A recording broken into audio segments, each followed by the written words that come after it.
you see for a company like us? Well, first of all, you have a great product. That makes all the difference. And we got to tell everybody you're a product of the product. Well, I am a product of the product. I went to see your Health and Scientific Center and the dedication of your scientists there and how they were thinking about how they could create a product that actually did what it said it was supposed to do, and to make sure that it was absolutely dedicated to a scientific basis, that it understood what it is in people's bodies that requires them to have certain nutrients. And I was very impressed, truly impressed. And I have now seen also the dedication of the people that work for you, and it's a very kind of inclusive operation.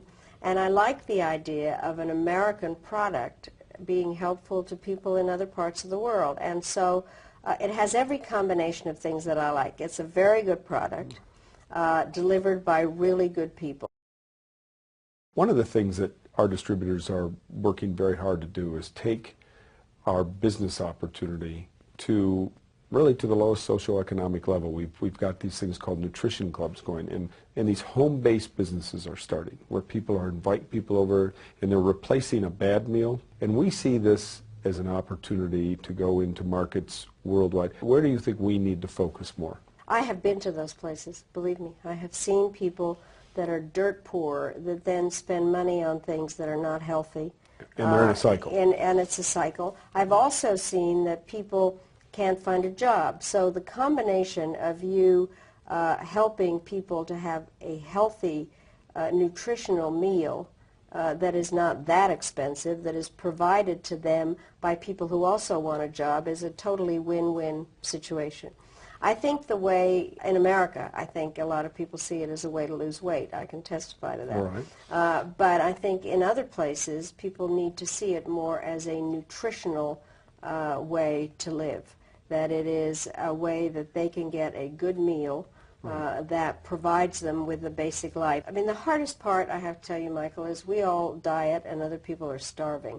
And you actually have a product that deals with both. It's kind of amazing. It is kind of amazing. And so I think that we have to all explain throughout the world that you have a product that provides a basic nutritional package. I think that women are a huge undervalued resource in every country. And I have believed that when women are politically and economically empowered, societies are more stable. But it's not simple. It wasn't simple for me. The default drive is that you don't know how to do the job. And so you have to prove it from the very beginning. I do think women work very, very hard.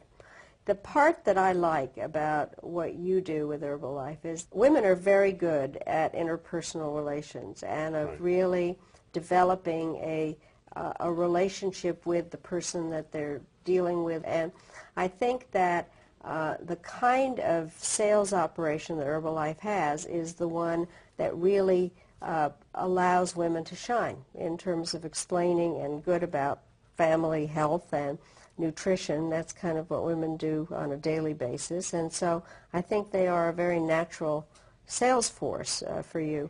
One of the things I have to tell you that I found interesting, I've studied democracy my whole life, is that during various parts of the Cold War, companies that actually had people that worked within a community, that were able to distribute a product within a community, were also purveyors of democracy.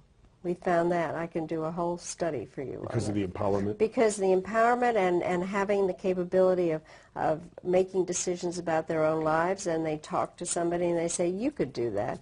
Yeah, one of the things that we see a lot of times is women are attracted to Herbalife first, and there's a skeptical spouse sitting there and going, oh, well, I don't know, this Herbalife thing and all this. And then the woman starts reaching into her community, gets involved in clubs, the socialization of our product on a very local level, sees her friends, we call it circle of influence, and then the income starts to happen. And all of a sudden the husband shows up, and I'm not saying that happens all the time, but it's very interesting, and we've seen it many, many times in our company, and it actually creates a bigger bond between the husband and wife. They can do it together. It's an empowering thing. It lifts both of them. Usually their incomes improve tremendously, especially the harder they work and the more of a network that they build. And so it's something special. I see globally, corporations not able to employ the way they once did. Governments not able to sustain the amount of people on welfare rolls. And I look at that and say, you know, this company is at a magical intersection, the ability to get people off the healthcare system, whatever country we're in, and support themselves.